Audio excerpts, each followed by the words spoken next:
Welcome to Florida Focus, a college football podcast. My name is Brandon. I'm a lifetime Seminole fan. I'm Chris. I'm a lifetime Gator fan. And we're joined by a friend, Jarad. Jarad, tell me your story. Yeah, guys, a lifetime Gator fan also, so outnumbering the Noles here 2-1. Never a good thing. It is a good thing if you're me, but... Understood. Well, the three of us here met all in 2007, kind of became friends, and have been talking about college football ever since. So this is a show where we put aside our differences as rivals and show you everything that's going around the college football world in the state of Florida. Yep. So let's go ahead and get started. As we mentioned before, it's been a while since we've hit the mics, and we're honored to be back, and thank you all for listening. Chris, I know you have a lot on your mind about the 2022 season. I'm going to let you get started, and I'll kind of dive in on how the Noles did after that. Yeah, so we didn't talk much about the season last season, so I want to touch on a couple things just to kind of set the basis for when we do preview this coming season, and Jarad can jump in here when he wants to. Please do. So Napier's first season, and kind of what you expected, not really how you expected to get there. A bunch of ups and downs, what you thought, because he was left with not much in a rough schedule, and it was so up and down. You saw that with Anthony Richardson at the quarterback, and he was a microcosm of the whole team. Sometimes he was electric. Sometimes our whole team was electric. Sometimes he was just off, and sometimes our whole team was just off. And it seemed like we were figuring things out towards the end of the season. We go on the road, beat A&M, blow out South Carolina at home, and then Vanderbilt. And just the head-scratching began because you lose to them on the road. That's when a lot of people started transferring out. You had Brenton Cox got kicked off the team. So then you go on the road to Tallahassee and you give FSU a good first half, and then we start to peter out there again in the second half, and then the bowl game was just a complete disaster, playing with what players we had left. And so you go into the off season, kind of bad taste in your mouth, and Napier had a lot of good things go for him, but a lot of bad things go for him too. I want to touch on a little bit on the pros, and then I'll want to see if Jarad has any comments on the pros, and then I want to touch a bit on the cons as well. As far as pros, AR, I mean, he tore it up some games, and then, that Kentucky game, he was the opposite of that. But he earned a spot, fourth overall draft pick, so that was kind of cool. He had some great highlights. That Utah game was phenomenal, but I think Jarad said it before, that we kind of peaked at week one, and then just went downhill from there. He did a lot. Napier did a lot when his recruits and his transfers that he got going into last season actually contributed a lot. Like ETN, Torrance was an All-American, Johnson, Pearsall, and then towards the end of the season, Wilson there at safety, and you can kind of see that he starting to try to change the culture of the Gators, helping out the players and the facilities, and then recruiting has been a lot better since then. So that's kind of like the positives of last year. What do you think, Jarad? Yeah, inconsistency, obviously the key word there, and I think that's just a giant, I don't know, it's almost too easy to say, right? So, yeah. From game to game, from week to week, you really didn't get a really good grasp of what team you were watching from any position group. Well, outside of running back maybe, but that was kind of the ebb and flow of the whole year from week one, obviously, to the disastrous bowl game. Was just this giant ball of inconsistency. We start out week one and we have this great year or this great week. Week two, you go in and you're like, what team am I watching? Week three is interesting, right? So you have that, the game, and then you come into the Tennessee game, and AR maybe puts on the best game he has this season in a loss. I think he had 500 total yards, threw 4 or 5 touchdowns, ran through another 100. So, and then you come in and you're like, all right, well, this must be the direction we're going. and then bam, right back to this weird. Even in the blowout against South Carolina, 11 of, I think he had 48% completion percentage. He was like 11 of 25 or something like that for 112 yards, threw 2 touchdowns. He did have 90 yards on the ground. But if you were there in that game, like we were actually that day, Chris, you saw in the second half, there wasn't really any offensive production outside of the running backs. So, it was pretty slow going. Your defense carried you with some turnovers, which is wildly surprising because of how bad the defense was all year long. And, I think that was kind of the issue with last season. I mean, as much as you want to talk about inconsistency with the offense, you look at the defense and you're like, what are we doing? I think a lot of that had to do with personnel. I think personally, I think that obviously Patrick Toney definitely, a lot of fans criticize for his play calling, and I think that's justifiable. I wouldn't have any issue with that. I think going into the season with 2 defensive line, true defensive linemen was kind of a rough starting point. You have obviously Javon Dexter getting drafted in the NFL, and he'll be great.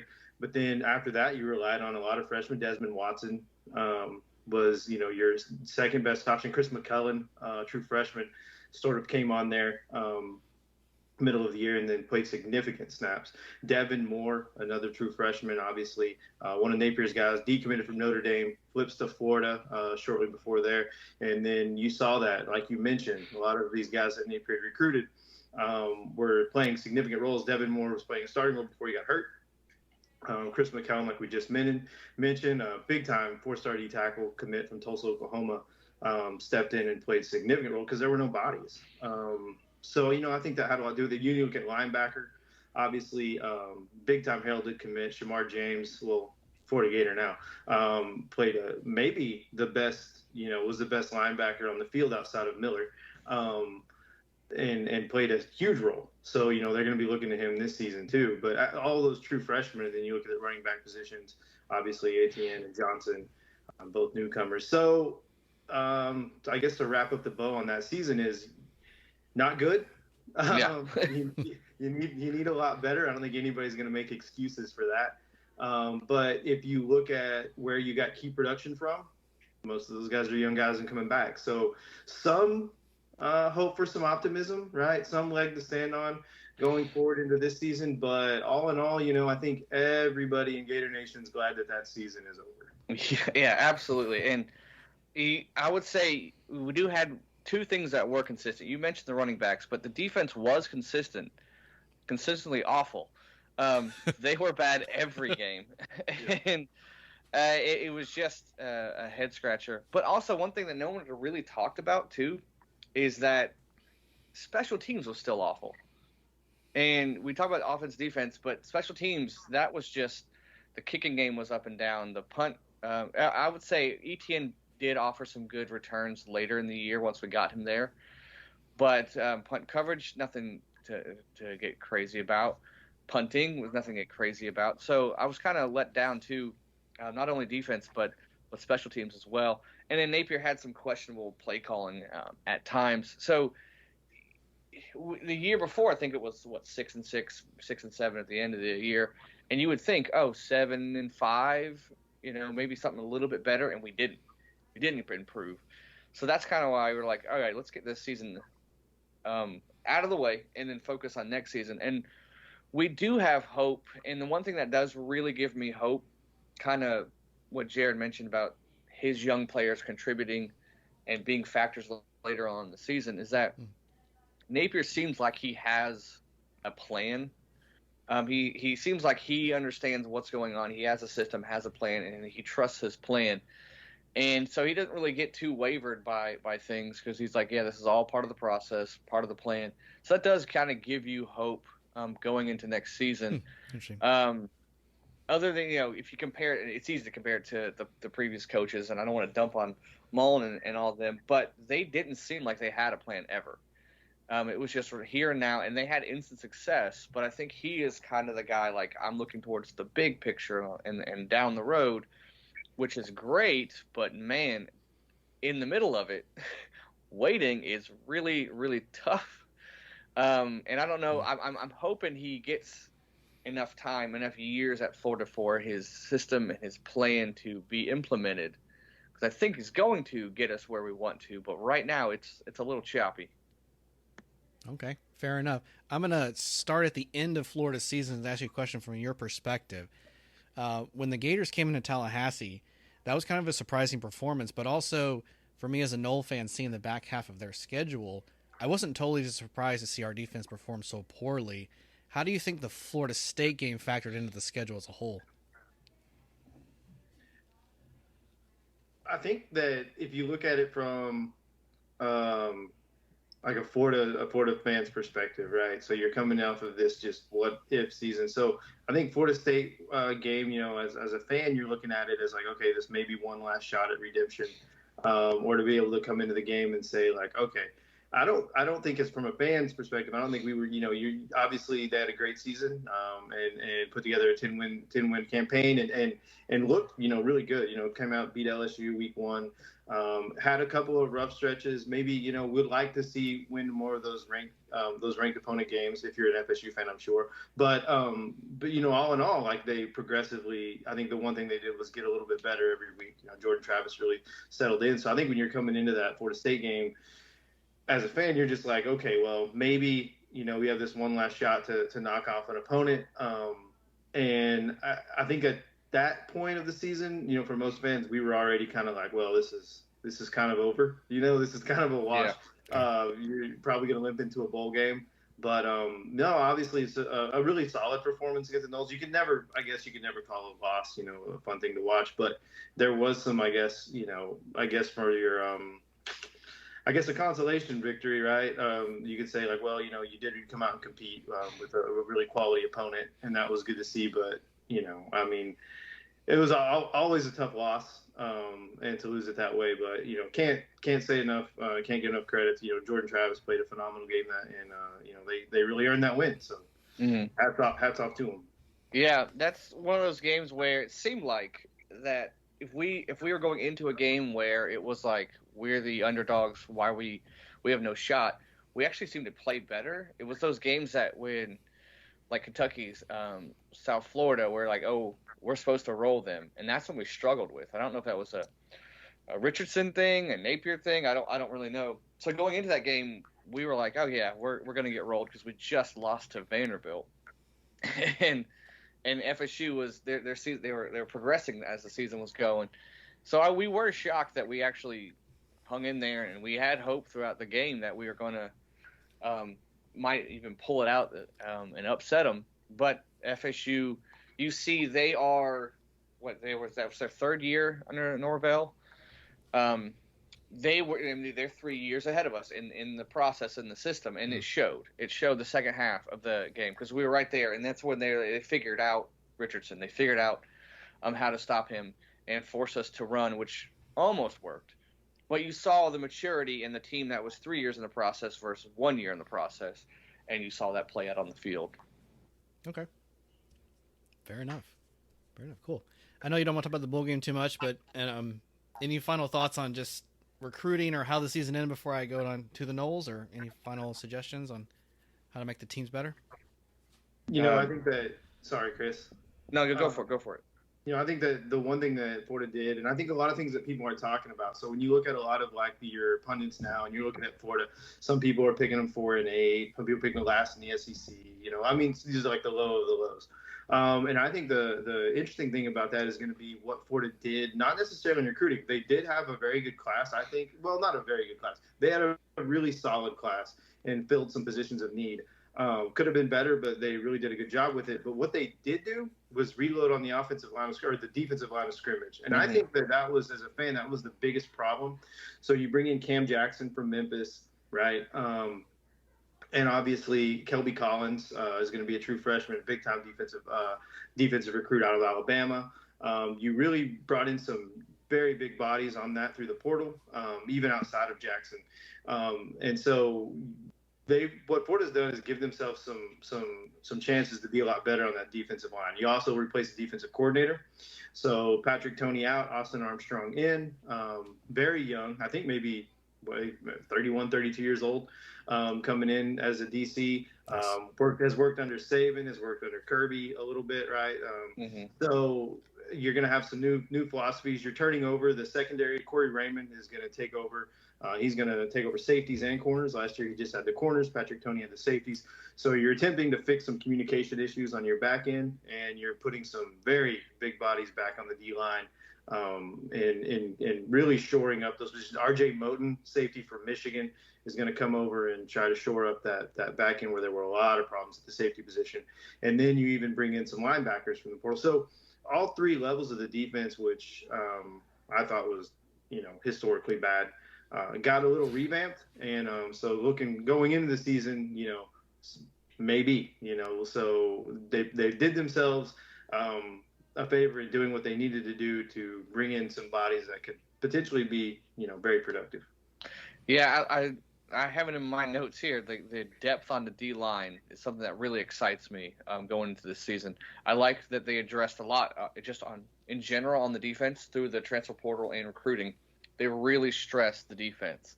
And obviously, I think getting Armstrong as a D coordinator was huge. And I really don't know last year how much of it was Toney versus how much it was our old players on the D, but there was no improvement.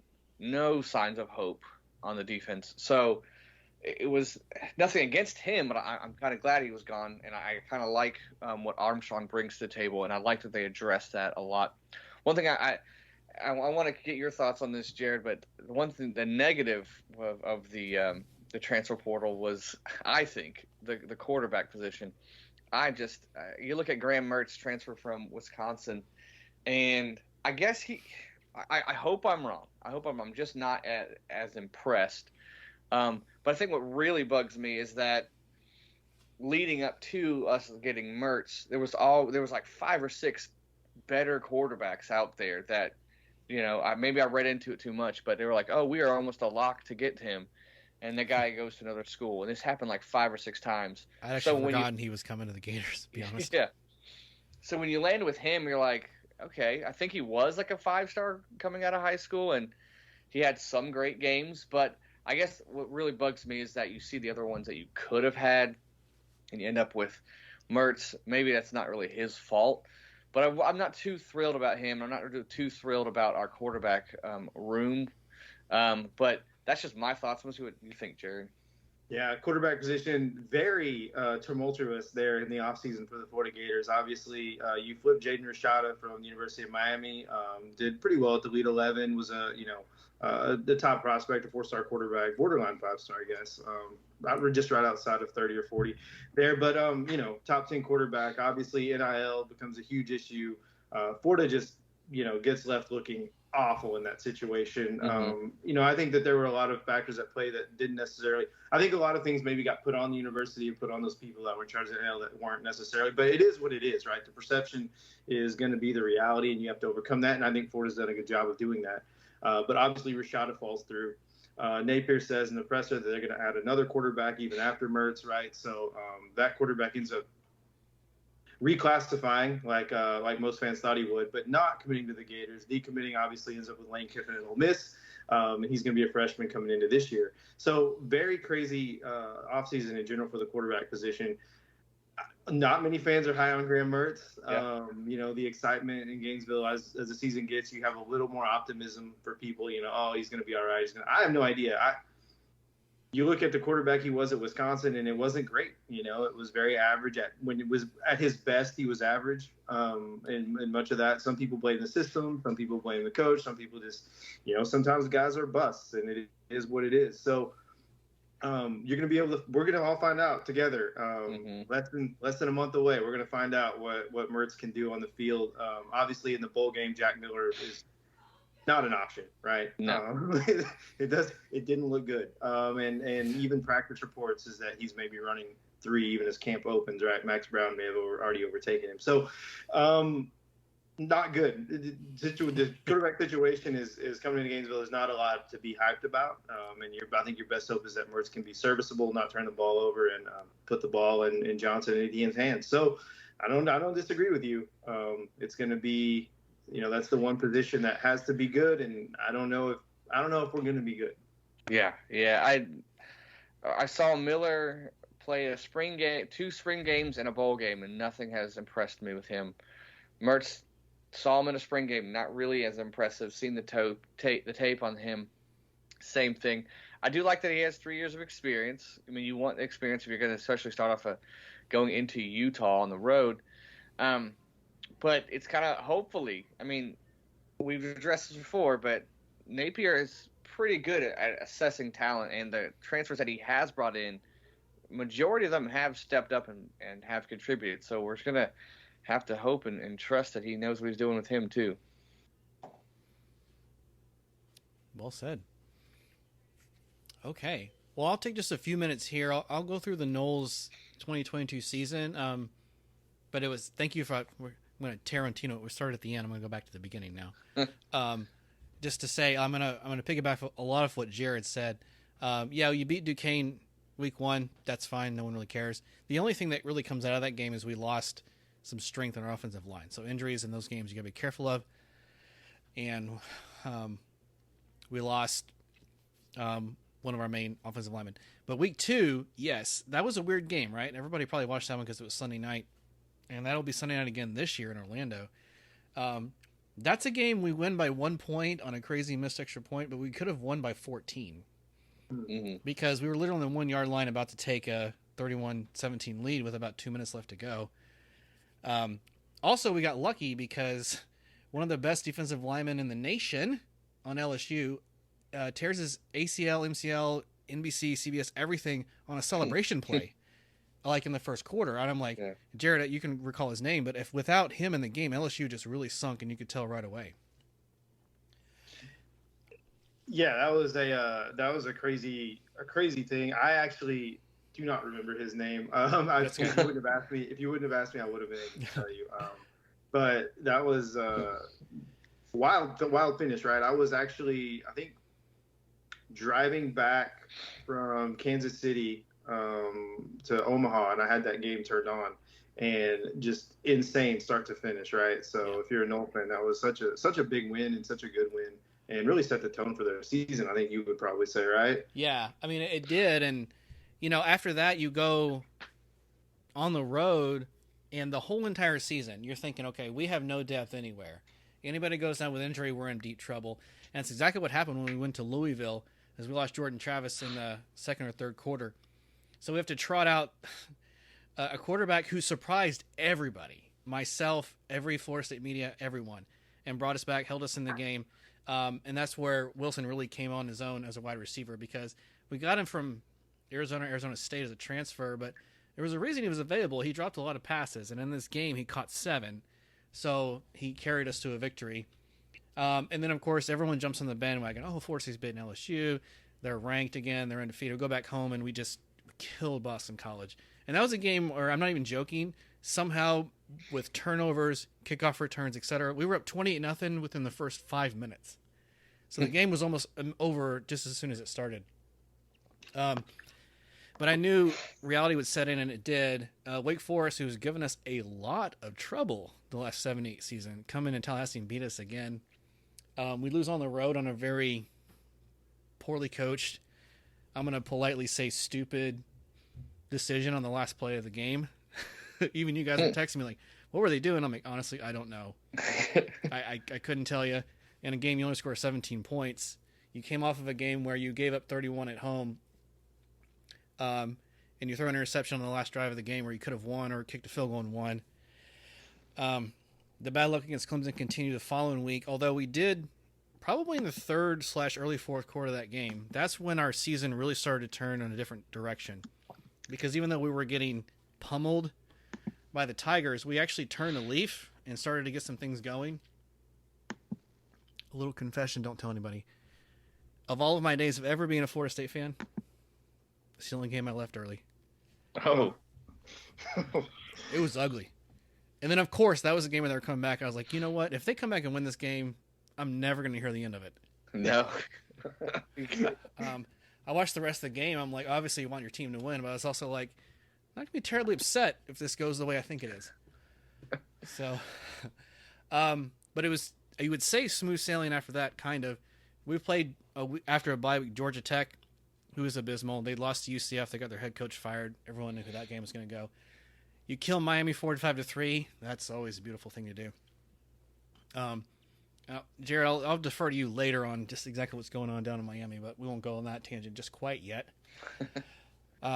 You win at Syracuse. Syracuse coming into the year, you would think would have been actually a pretty decent opponent. But by the second half of the season, just like Miami, just like Georgia Tech, these were teams that were not formidable anymore. And then we beat the Raging Cajuns before we played Florida at home. So it was an interesting season. You had almost some ebbs and flows, but not quite the same as the Gators, right? Where you had a really hot start. You had 3 games in a row you lose, which are only 3 losses of the year. Then you come back roaring. But the second half of that season was deceptively good in that the teams we were playing were not nearly as good as we thought they were going to be. And we gathered a little bit of strength, figured out some things before the Florida game that kind of aided us. But it was kind of a scary start. I mean, if Travis had not come back from the Louisville game, the season looks very different. You probably have 2, maybe 3 more losses than you anticipate. Excuse me. And then we got lucky with some injuries, so it just didn't happen in the past for us. Yeah, the one thing I think if you're a Florida State fan that you really like to see, obviously I'm always going to go back to it, but in the offseason, they had a really good job. Class wasn't ranked super high, as far as like recruiting goes, but they really added some key positions there. I think they were like 16th overall. So you want to see a little bit better from there, but obviously this year they're coming in, they're ranked like 6th right now. KJ Bolden, 5-star safety, also announces Saturday, Florida State's a finalist. So they're very, very big option there. But if you're a Florida State fan, you are excited. 5-star receiver Hakeem Williams from Fort Lauderdale. He obviously committed to the Noles. He's a freshman this year. And then you have a big-time transfer from Michigan State in Keon Coleman, who's a pretty solid wide receiver, 4-star out of high school, 4-star out of the portal. And he's probably going to factor in with a great receiving core right now, obviously with Wilson, 6'7", pretty much unstoppable over there on the outside. And then also, if you're a Florida State fan, adding Darren Jackson, who was a defensive line commit, was in the portal. I can't remember, was it Louisville? And then he went to Miami and then left Miami and ended up at FSU. And so Darrell Jackson, I believe. So that's also going to be able to shore up that D-line there for Florida State too. So some great additions in the offseason, obviously, for the Noles to just go on with I think that you're obviously as an FSU fan, it's a pretty successful campaign. I think you would probably say, right, coming out of last season. Sure. And I mean, to piggyback off of the wide receiver room, that's Ron Dugans took a step forward because we didn't have a lot of faith in him. Randy Shannon on the defense, I still don't know why he's employed. I can't understand this. He seems to drag stuff down, seriously. And also, like, with the way defenses run now, what do you need linebackers for, and why can't I get that position right? But anyway, we got Wilson finally came into his own. He still has, some things to iron out. The drop passes are the biggest thing. We have a receiver coming off of an entire year off of injury. He was in a car accident the previous year, and he was going to be our hope, but he's finally back. You recruit to that position really well. But the reason that the wide receiver room looks better is because we run the ball so well. Run it effectively. That's always been Norvell's thing, right? When he was at Memphis, and we had Trey Benson come on later in this year. You still keep the pressure on the defensive line. Odo Haggins has been there, I think, 23 seasons, if my memory is correct. And that you can always just rely on that. But the last couple of years, the depth there was actually a bit of a concern. I knew it had bounced back. It just took a little longer than we thought. The defense is really the only thing I have. I'm with Knowles and the other core on the corners and the defensive backs, you probably should be okay. But certainly room for improvement, and that's where I'd hope to see him take a step forward. And just to add on that wide receiver room comment, I think a 2021 commit, I think maybe 2020, I can't remember. So I think it's 2021 commit. There's a 4-star wide receiver that committed to Florida State named Destin Hill from Edna Kerr. And I think he actually finally enrolled at FSU this year. I think Sounds right. Yeah. So just another, really solid athletic piece there to go with that wide receiver group in Tallahassee. So a lot of good pieces there coming into this year. Brandon, what do you think? What do you think of coming into week one? Where are you at? What are your thoughts on the hopes for this year? That's a really go ahead. And let me interrupt real quick there because I wanted to remember a few years ago, Brandon, when we were talking about we see the potential in Jordan Travis, and we kept saying, imagine if he had weapons to go with him. Now you're starting to see it. They always had a decent running game, and Jordan Travis would make a few great plays a game. They would figure him out because there's no tight ends to throw to. There's no receivers to throw to. Well, now we're starting to see it. your wish is coming true. It's interesting to see if they're going to continue, how that's going to play out this coming season. Now they have a guy like Wilson. They got these transfers that they're really hitting with that tight end from South Carolina coming over. And so it's interesting now that he actually has weapons, and it's not all on him. And you saw last year, it wasn't all on him all the time. And you saw what kind of quarterback he was. He elevated his game a little bit. And now you have a competent, I'm going to say a great defense, but a competent defense. So, yeah, things are starting to line up for Jordan Travis heading up the quarterback position. Yeah, I mean, I'm seeing some polls, and I don't want to get too excited about the excitement the offense is going to bring because of those weapons. Because Trey Benson, at the end of the year, was going for close to 150 a game. And so that's what you want to take the pressure off of him. It was basically like the Georgia Tech game. I saw they're like, oh, Jordan Travis had 0 rush attempts in this game. Oh, man, it's middle October, and they've actually finally transitioned to a time where he doesn't run for his life. Because in 2020, let's not forget, we went 3-6. And we had to basically beg Duke to come to Tallahassee, hey, you're an ACC team. We own you. You need to come to town, and we need another victory just to get a third win that year. Just kind of play our ACC cards. And, we're not far distance from that. So the fact that it changed just from 2021, where you struggle and you don't make a bowl game, you lose in Gainesville, to this, it is quite a shock because when you see the Louisville game where he gets hurt, I texted everybody I knew. I was like, the season's over. I just knew it. It's done. Week 3, it could have been. But the weapons around in Norvell has actually earned his salt. Mm-hmm. So let me go back to your question, Jarad. Looking into week 1, as long as you continue to develop him and make the things around you happen, we could be a very potent offense. We're like, okay, 450, 500 yards a game. That's going to be effective.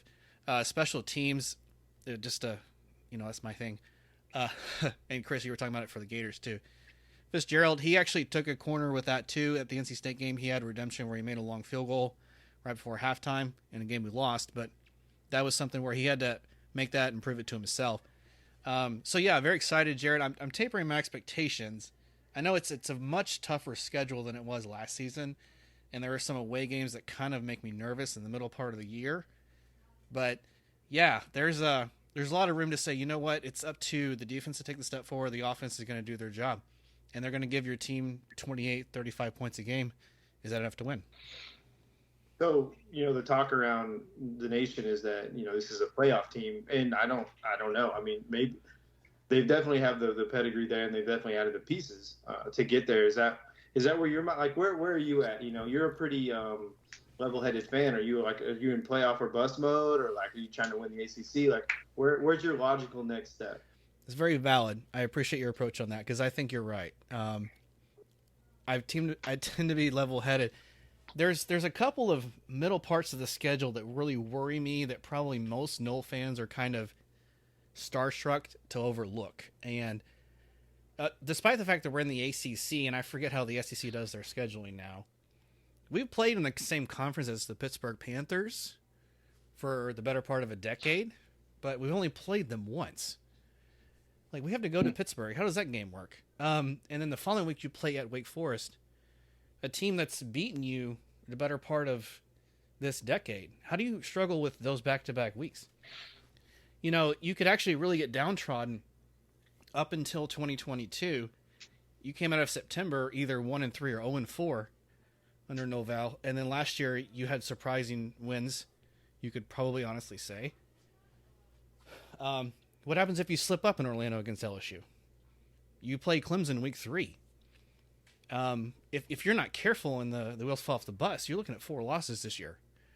You got to be really, really careful with this schedule because it's deceptively hard.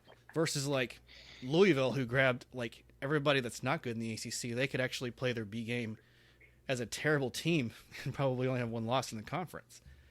Now, given the offense and the improvements we have, I think I'm going to say probably around 2 losses is maybe 1.5 is the Vegas line that I'll probably anchor around.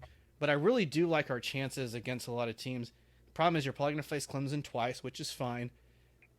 Somebody was asking me the other day, hey, do you think Florida State was the second best team coming into this year? I'm like, weren't they the second best team last year? in the ACC. Mm-hmm. They were in the wrong division. Yeah. So I think 2 losses is probably the low bar. 1 loss is probably what people are looking at. I don't know playoff. It's still top 4. You're not going to crack that. I really don't think. I just don't see an undefeated season. I don't see the things ironed out. Norvell, despite his coaching experience, isn't probably quite there yet. Just to be honest, is Ellis Atkins the one to take us on defense? Who's to say? And we have finally the depth at offensive line, probably some depth at quarterback. Although if Travis goes out, it's a totally different offense. The defense on it, that's probably my biggest question mark, to be honest. Yeah, I think you make a good point. The first 4 games at LSU and Clemson, I want to see how after the first 4 games before you really start talking about playoffs. If they can beat LSU and go into Death Valley and beat Clemson, then I would really maybe get that hype. But those are really hard. I mean, LSU's an up and coming team. Clemson has run the ACC for a while now. Had your number. It's on the road.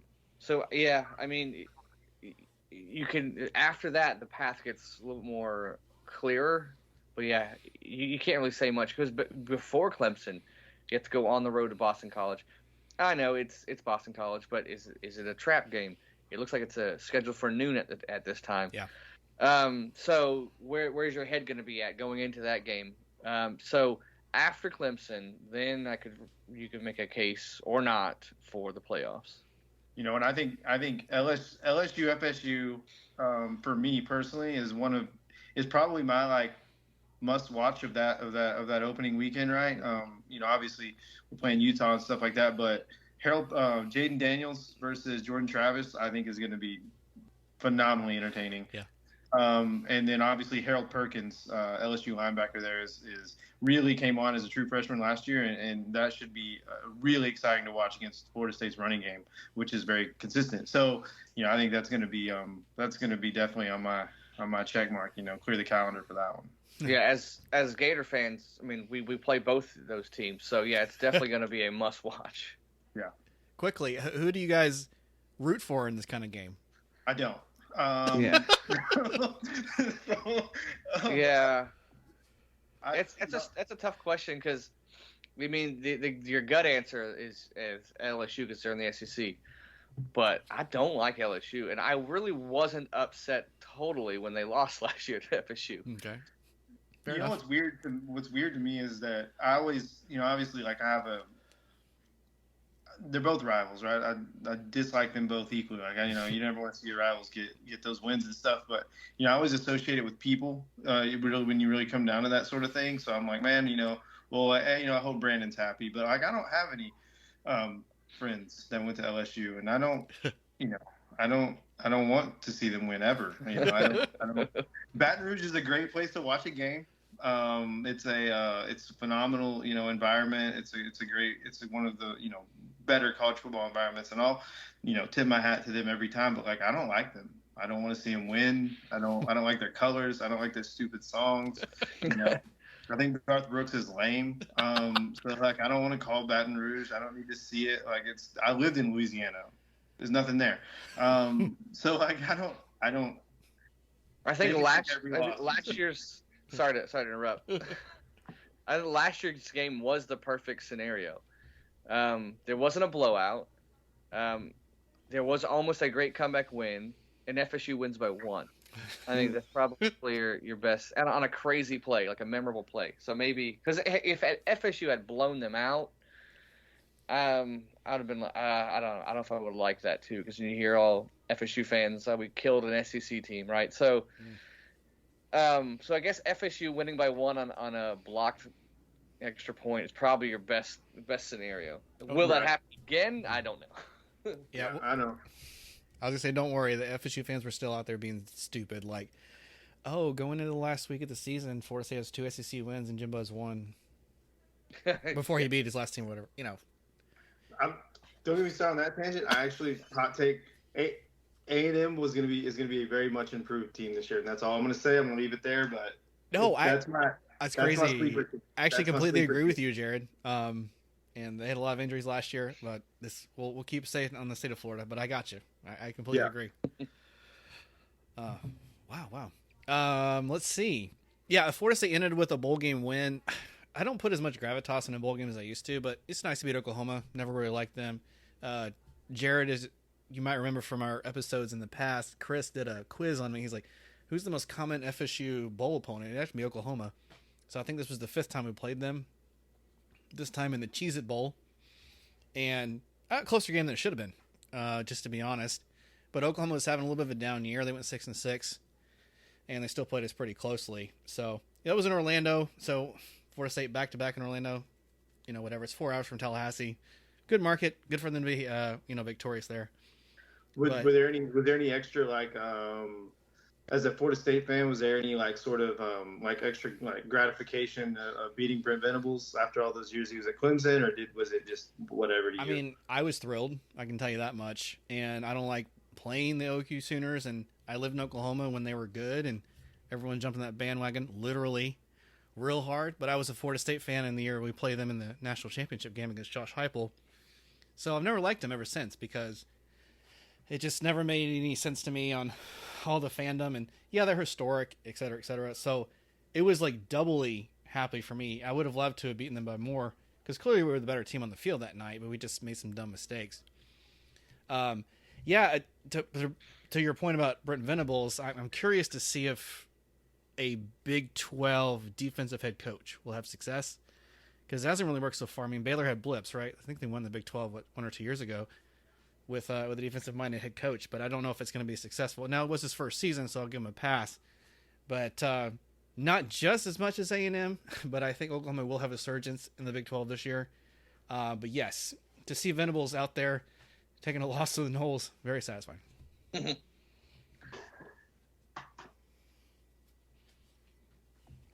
All right, so want to preview a look ahead a little bit for the Gators and kind of look over their schedule, and we talked about the past, and then we can kind of talk about what we think, how it's going to play out. Yep. I don't know if we want to give out predictions right now or not, but we can kind of get a feel for where we're going. I mean, there's so many question marks on this team. You think you know by now what direction this team is, but there's just more question marks than ever. I like the pros and cons, so I'm just gonna do pros and cons, and Jarad, feel free to jump in whenever. But the pros going into this season, I think there is going to be an improvement on the defense. Statistically, you have to improve, because you were almost dead last. So there's only one way to go, and that's up. So you have to get better at defense. We talked about the new head coach, the things that they address the D-line, secondary, but I just think that's going to be an improved. How much, I don't know. You still have a bunch of young guys in there, but I think the D is you're gonna see improvement there. Offensive side of the ball, I love our running back room. Absolutely love the guys we have there. ETN is a star, is going to be a star. In a great compliment with a guy like Montrell Johnson.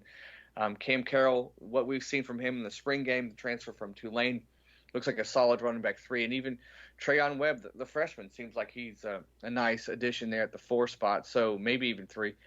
But I just love the running back room a lot. And that's kind of where you're confident in. The rest are just a bunch of question marks. Receiver, I love Pearsall, great wide receiver 1. Who's the next 2-3 guys? Don't know. We got Burke, Douglas, Frazier's from last year, showed glimpses, especially Douglas coming on in the second half of the year. But then you got some these 3 receivers coming in, highly touted guys. One of them I really like, Andy Jean. I think they're going to come in, but they're freshmen. So you have one solid receiver, but who's going to fill in the next spots? We don't know. The tight ends, don't really know there. We addressed the O-line through the transfer and a little bit through recruiting, but how are they going to mesh together? How healthy are they going to be? We don't know. So, and then the quarterback position, we've talked enough about that. So I love our running backs, but if no one's blocking for them, or Mertz and the receivers aren't a threat, and there's like 15 guys in the box, how effective is the running back going to be?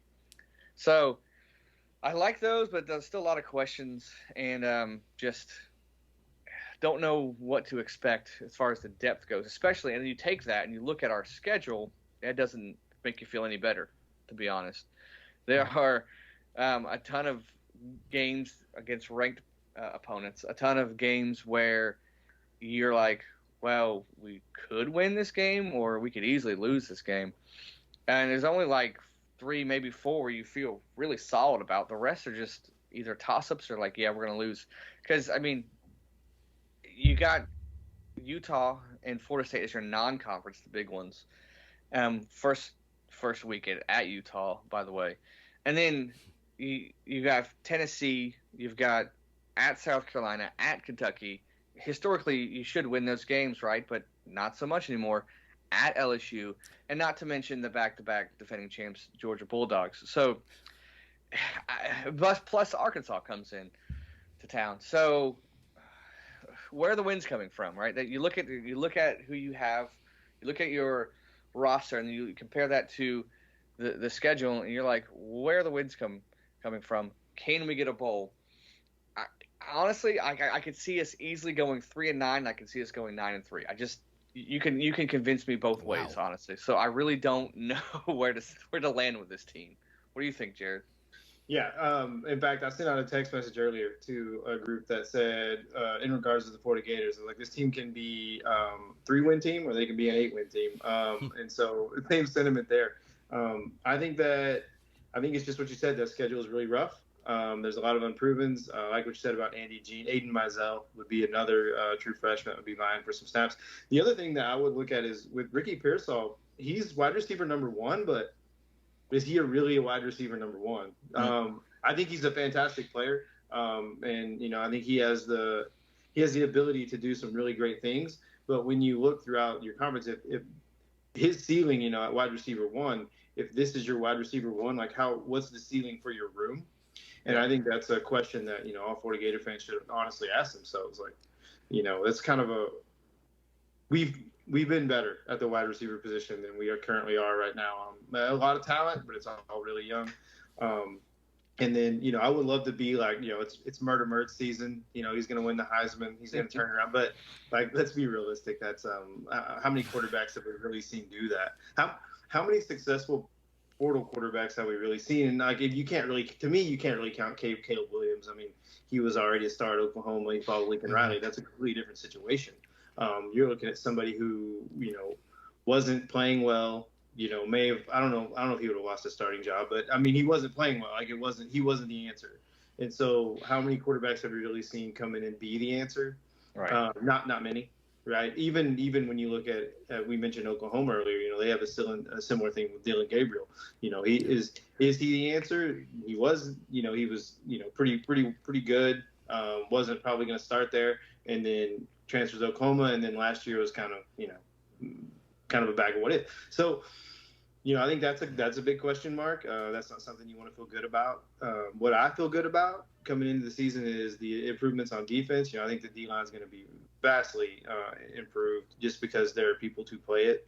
I think linebacker is going to be big, and then I think safety is going to be a big positive. Now, will those things add up, and can they get you wins in the SEC? I don't know. I mean, you could put me on the spot right now. I'll say best case scenario is 7. I'll say 7-5. I'll say the Gators go 7-5 because I am an optimist. And I moved back to the state of Florida, so we're going 7-5. Okay, I'm still kind of like 6-6. I know that's kind of middle of the road, but I don't know. I just don't know where the wins come from. I mean, I think we do have Tennessee and Florida State at home, which helps. Arkansas at home, which helps. I really I feel confident about their 6 home games, at least our chances to win, but I don't feel good at all about our road games. Utah, I mean, Georgia's neutral. South Carolina, Kentucky, Missouri, LSU. I mean, you think we should beat Missouri, South Carolina, Kentucky. We should, but on the road, I don't know. I mean, South Carolina's they finished pretty good last year and towards the end of the season. Kentucky got that transfer from NC State, O'Leary. He was pretty decent. So I'm looking at the road wins. Nothing's really, makes me feel good. But even our home games, that Tennessee, Florida State, I think we win one of those. I don't know if we win both. We will beat Utah and Tennessee. You think? Okay, I feel better about Tennessee because you get them early in the year. But Utah, a big question mark. Cam Rising, how healthy is he going to be? I know they lost a lot, but they returned a lot on offense. So I'm just, I don't know, scratching my head. I'm going to go 6-6, play it safe. Where they come from, I don't know yet. I'm not really willing to say where the 6 come from.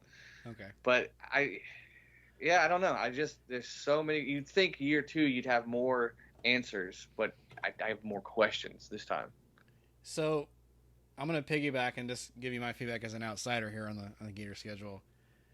Utah's not good. They're just not.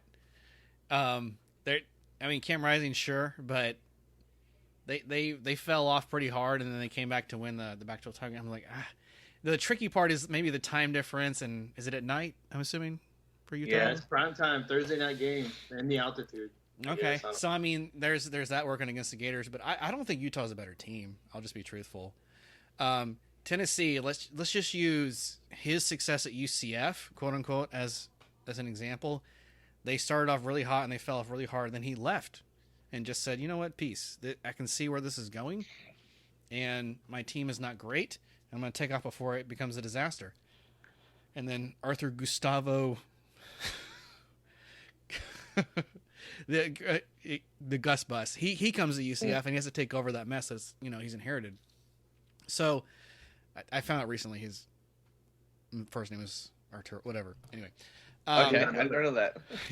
So, I mean, yeah, there's a lot to what Jarad was saying there, in that, it's going to be an interesting September for you guys, too. You were talking about Florida State has an interesting schedule.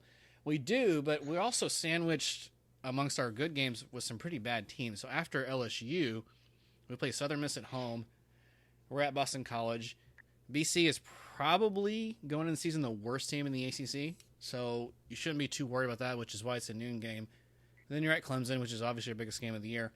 You have a bye week, then you host Virginia Tech at home, who's the second worst team in the ACC. And then you play Syracuse at home, who's in the bottom 4, excuse me. So you get a pretty lucky draw around those big games. You play Duke, then you're at, as I mentioned earlier, it's at Wake Forest and at Pitt, so I had those reversed. So that's October 28 and November 4. You host Miami, so that's your biggest home game probably. Host North Alabama, and then you're at Florida. That's a pretty favorable schedule if you can get around the really hard teams. If you can skip a couple of those major hurdles to start the year, it sets up for you really well. I'm just going to keep going to that Pittsburgh and Wake road trip. That really worries me. It really does. One thing I like, if I'm a Florida State fan, the schedule lines up fairly nicely. Like you said, you do sandwich those big games with some teams that you should beat down pretty good. And I think that you come in with more consistent, more game plan. I think that if I'm a Florida State fan, I think 10 wins is on the table very easily. That's what I would feel. I really like what they've added to that team. Like I mentioned through the portal, I mentioned the wide receiver room, I mentioned their D-line. I do like that. I do agree with you in that I have questions about their defensive coordinator. And to echo your statement earlier, I don't really know what Randy Shannon does in college football. Like, I don't know how he's lasted that long having a job. When he was at Florida, that was kind of our joke, is like we would have these Randy specials where he would just give these guys offers and you'd be like, where did this person come from, and why are they playing college football here? Like, they're clearly not on the level. And I think you're seeing that on the recruiting trail also with what Randy Shannon's doing currently at Florida State. So, like, you're like, well, I don't understand why he's doing this. But right now, they are the number 6 class, like I mentioned. Big-time commit this weekend, KJ Bolden between Auburn, Florida State, and Georgia. A lot of people think it's Auburn and Florida State. So that should be a big one to follow. So I think all engines are firing. I think if you're a fan of Florida State, I think you have a lot to feel good about. Yeah, I am pretty excited. And it's the first time in about 4 or 5, maybe 6 years that I can actually feel comfortable getting excited. The game at Gainesville actually really does worry me a little bit, because last year you go into that thinking a better team, and then the Gators show up, and then it's a really tough one. And I'm like, well, if that same game is played in Gainesville, how does that go? Mm-hmm. That's my question. And next year it will be, and so there won't be any mystery. And I have some concerns there. Now, it won't affect an ACC appearance, but the Pittsburgh-Wake, you have to be careful of that mesh. But that's the only tough stretch, in my opinion. I'm probably alone in this, just to be honest, guys. Most people are like, "Are you going to walk through Pitt? You're going to walk through Wake?" I'm like, well, history told us it's not the case. So if you want to believe that, that's fine, and I'll get on board with it. But you're probably going to see Clemson twice. And, how does that second matchup go? If you're a Florida State fan, and I ask you, and this is a pretty dumb question, you play Clemson twice, which game do you want to win? Oh, yeah. You want second to one. Yeah. But you're like, would you sacrifice sitting guys against LSU? How would you get to that second win? How do you manage the Florida game? How do you end November? How do you manage all the other games going into it? Mm-hmm. It's tough to answer, because if to your question, Jared, if you're a playoff team, you want to win every game. But if you kind of lay up and say, you know what, maybe the playoff isn't in our reach, then maybe you kind of pump the brakes in September and just kind of manage it just to kind of win later on. I think the LSU game is going to tell us a lot, kind of about where we go and what we're doing. LSU, definitely a team that came on as the season went. Jaden Daniels really found his stride there. Their defense, Mason Smith, by the way, the defensive tackle, got hurt in the Florida State game. So they returning a lot, and I think that Florida State game is going to be a really good barometer for both gauge, I guess, for both teams, to be able to kind of see where you're at. I like Clemson. Obviously, I think Kate Klubnik is going to be a mass improvement over DJ. Okay. And so I like that team. I think that team has done a lot to improve itself. And then as much as I really hate Dabo, he's a good coach. I really cannot stand that guy.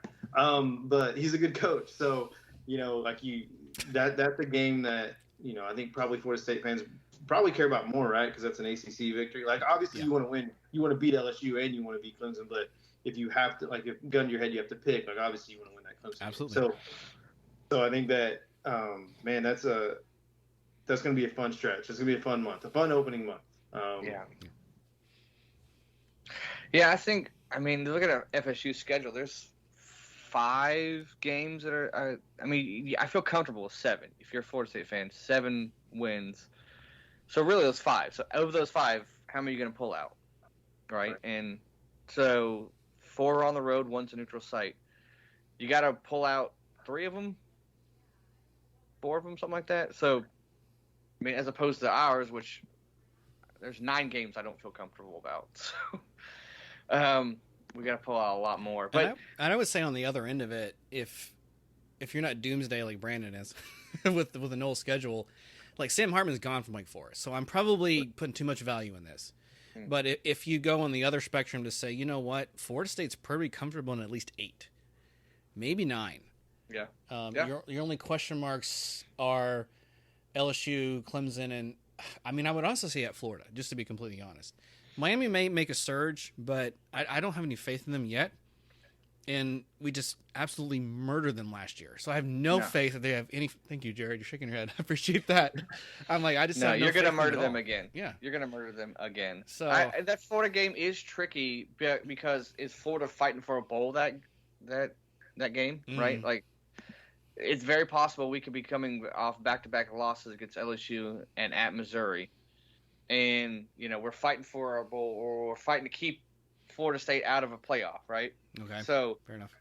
I think that game can be real tricky, and if they're smart, they're going to make that a night game. And Florida, even if they're awful, that swamp at night is tough.